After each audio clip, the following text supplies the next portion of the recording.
Radio. There's only a couple of days left of the season and I thought I'd get out for one more try before it all ends. We've had some rain yesterday and the sun's just popped out with a little bit of drizzle still around. I thought I was going to run through some fishing, just how I usually would, and sort of in real time, walk you through my thought process of how I'm going about things.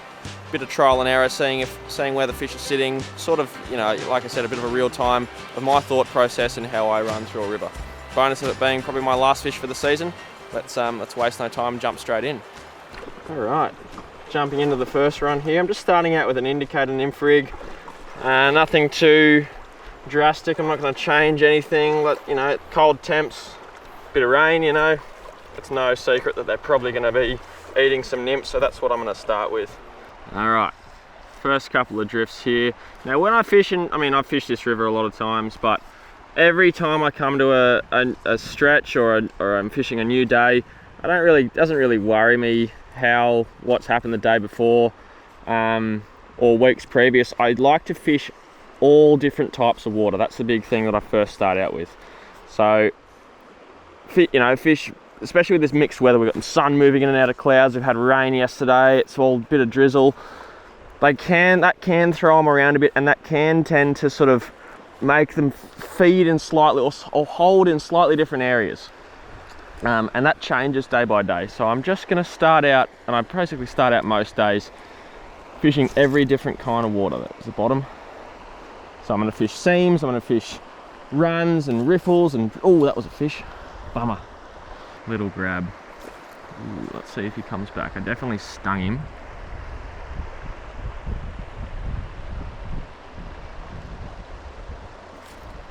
Yep, there's one. Nice, he came back. Beautiful. It's no record breaker. Whoops. But that's a start. Just like that. No record breaker, but a nice start for the day with a little rainbow right on the edge of the seam, kind of where he should have been. It's a good start for the day. Well, good start, happened pretty quick. In that seam, that still doesn't give me, the exact blueprint for the rest of the day, but it's a good indication that I'll be sitting kind of on the seams and drop-offs, to be honest, kind of exactly where you'd expect them to be. I'll still go through the motions and fish a lot of different kinds of water. When I can really pinpoint where the fish are sitting and feeding, that's what I'll continue on through the day. But a good start for a fish in the seam. Alrighty, well, let's waste no time and get straight back into it. Fishing that same kind of water. The key to that fish as well, which I didn't point out, was high sticking. I was fishing pretty short range. I haven't got the ability to wade out in there. It's a bit too deep, so I have to be at short range. A great technique when fishing at short range is high sticking, especially when you're fishing seams. I've got two different speeds of current in front of me here. If I were to cast out and have my rod down, one, it's way too close and it doesn't make a lot of sense to be this close with your rod down. Second, there's this slow water in between me and this faster water. If I just drop my rod, that fly line's going to begin to mess with the current and start to drag that fly eventually. So high sticking eliminates the fly line from the situation. I basically raise my rod, lock my wrist, and follow that fly wherever it goes. I can throw little mends while I'm up high. But yeah, high sticking, you basically just lift the fly line off the water to get really nice drag-free drifts. That was the key to that fish just then as well. All right, I've got this next seam here. I've got a bit more slack water in between me and the seam. So I'm going to be doing a combination of high sticking, like I mentioned, and mending, either upstream or downstream mends, depending on which way that fly line needs to be helped along. And again, just going through the motions. This weather is super variable. Sun, then cloud, then drizzle, then back to sun. So we'll see what effect that has on them.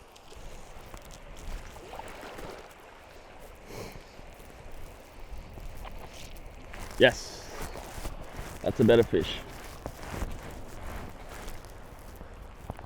That's a better fish. Whoa. Got some gusto about him. Very similar kind of water. I'll explain it in a minute once we land this guy. But yeah, very similar water to that previous fish. He's got a bit more fight, this fellow. A nice upgrade. When I'm fighting a fish, I'm thinking, we're on the fish's terms, right? If he wants to run, you let him have it. he's coming at you, you take up the slack. But yeah, I'm just steering him into this soft water, trying to keep his head down under the water so he doesn't jump. As soon as fish jump, you're just asking for them to pop off. And right at the end, whoops, he's not done. Then right at the end, you want his head on the surface, and if you can, net him head first. Just like that. Beautiful. That's a cracking fish. Awesome. Well, how's this for a nuggety little rainbow? Beautiful fish in the riffle. That's a cracking start to the morning. Such a nice rainbow, super healthy fish, put up a great fight. Oh, that's stunning. Let him go. You ripper, how good was that? Very similar water. I'll head off and explain it to you now, but this was where I caught that first one. Right in this seam here, slack water into fast water. That one, the bigger one, came from over there in the exact same type of water. A little cascade with some slack water coming down into it. Nice seam, and he hit right at the top of the seam. Now that's exactly what you want to see, and that confirms the idea that if you fish a couple of types of water and start finding fish, figure out what the pattern is, where they're sitting, what type of water, what depth your rig's set up, and just continue on from there. So I think we've cracked the code, at least for this first run. Don't want to peak too early and jinx myself, but we'll keep heading up and see what happens. But you know, fly fishing, it can change in a heartbeat. Yep, there's one. There was another one in that pool.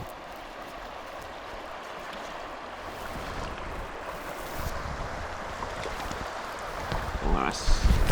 Well, there we go. Found another one in that run. Looks like there was a few in there. See you, buddy. Same thing. In the same, faster water. You know the drill. It's kind of one of those things, and if you're looking for some secret answer of, oh, what's the best technique to catch fish at the end of the season, you've got the spawn run, which is a different thing altogether, which is not this, but it's kind of what you've been doing all season. You don't really change your thinking that much. More so fly selection and rigs, but where you're fishing, it's the same process. So, you know, those 3 fish go to show you that you just keep working through it methodically, and you'll end up finding some fish. All right, I thought I'd stop for a sec and just run through some of the gear that I've been using today. I'm fishing a 9-foot 6-weight. This is a Sage Sonic with a fighting butt. I've been really liking this rod for a lot of different fishing. I'm indicator nymphing today, and it's my preferred kind of rod for an indicator nymphing setup. 5 or a 6-weight, I generally run a 6, is my preferred rod. To that, I'm just running a standard floating line. This is a Rio Grande. The equivalent nowadays would be the Gold Max. So yeah, just a full floating line in a 6-weight. Nice heavier front head to turn over those heavy flies. I'm not fishing super heavy flies, but again, it's just a nice versatile line for this fast action rod. The business end, the indicator nymph rig, I'm running 2 flies. I've got a point fly, and I've also got a fly that's off a tag. Now that's my sort of standard indicator nymph setup. It rides the flies, one close to the bottom and one slightly further up in the water column. Now the couple of the fish that I got today have been on that top fly. Just as the sun's come out, we've had a bit of mixed weather, the sun's out now. I find that top fly comes into play a little bit more, having those bugs slightly up in the water column. I've then got a New Zealand strike indicator, nice big, bright green, whatever colour you can see the most. And you can see I don't like a small indicator. I like to see exactly what I'm looking at. It also, if I'm fishing some heavy water or I'm fishing at long range, it just holds up heavy flies and it stands up to a bit more mending abuse that I give it. So that's my setup. 9-foot 6-weight, standard floating line, and an indicator rig. And the depth and length of your leader will change based on water, so that it'll be me doing a disservice to give you exact lengths of everything, but change it based on the depth of water you're fishing. Okay, I've come to a new run here and it's a lot different from the previous. Super open. There's one main current line that sort of shoots down the middle, but there's no real defined seam as much as there was in the last run. So my thought process here is kind of fish everything. Fish your lanes. I'm gonna fish straight up ahead of me.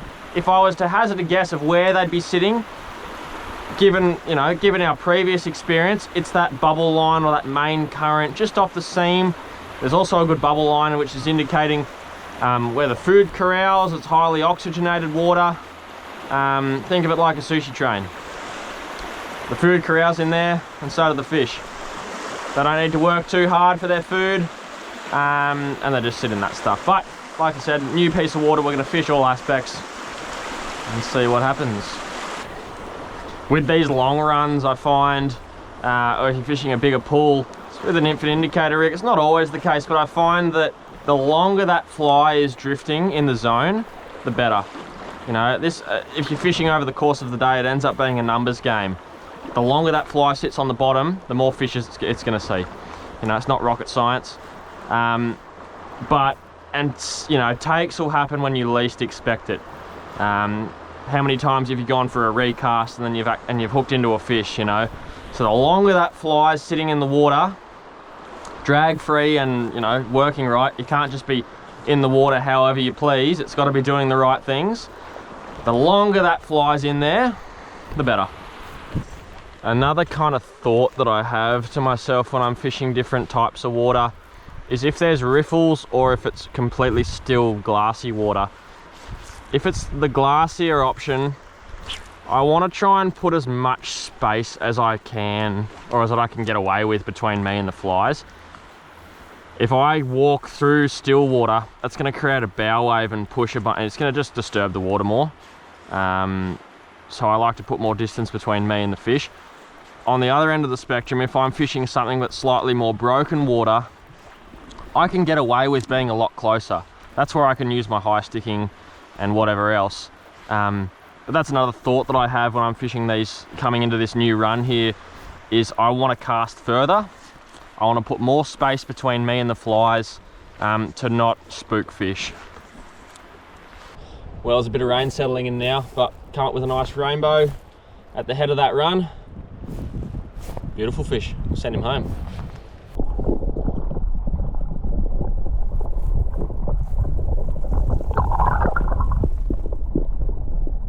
You! All right, I'll just backtrack a little bit and walk you through that one.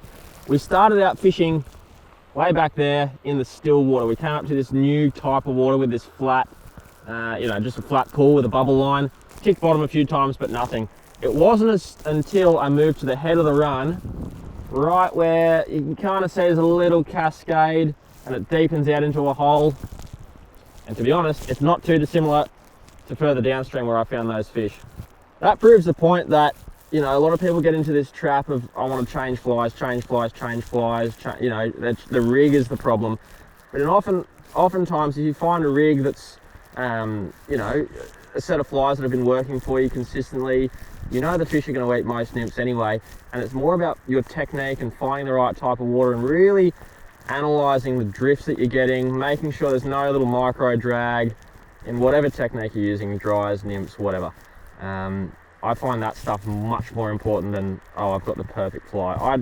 Because if I drift the most perfect representation of what the trout are eating, you know, I've got the most exact representation type of fly, but I drift it kind of sloppy through the run, it's not going to happen. Instead though, if I drift a fly that's kind of a general impression really well and work that fly as best I can, I'm going to pick up a lot more fish that way. So that's where I spend my energy, focusing on what type of water and actually fishing, rather than obsessing over fly patterns and all that sort of nitty gritty stuff. So yeah, that's my 2 cents anyway. All right, we've got this deep section of still water into another seam. It sounds like a broken record, but that's what we've got. See if we can find one.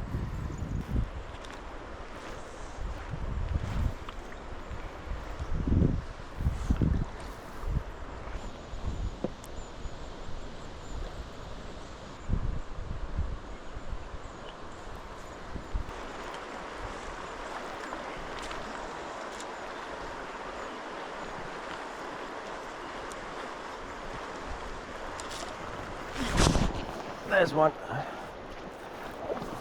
Nice. We did it again. Whoa. We got ourselves a flyer. Nice. Well, definitely no record breakers today, but That's another little rainbow on the point fly up in this run. Fun little session to end the season. Whee! We'll get him back. Sun's out, and another little rainbow to finish up the session on the point fly. If you notice there, I just changed flies. I had a couple of runs through with that rig that I was fishing with a lot of the day, but I come to a deeper section and it wasn't quite getting down. Not rocket science, changed to a slightly heavier fly, 2-3 casting, got it done. And I could honestly care less what exact colour and pattern that fly was. Obviously it plays a little bit of a part, but that depth and that weight, I just changed to a slightly heavier bead head. That's what makes a difference. For me, I find. A lot of, everyone's different, but that's what I tend to focus on. Now I'll just show you, like before, we've got this still water that I was standing in, casting into this main run over on the far side there. Fishing all aspects of it, right on the seam, all the way at the back, right in the middle. The fish ate right in the middle of the faster water. Very similar to a lot of the fish today. That just about wraps it up, I think. Half a dozen fish for the session. That second one was an absolute cracker. Super fun on that light gear. And yeah, hopefully you got something out of it. I was more just keen to have one last fish, to be honest, for the season. But I hope you got something out of it. Just a quick one. And yeah, till next time.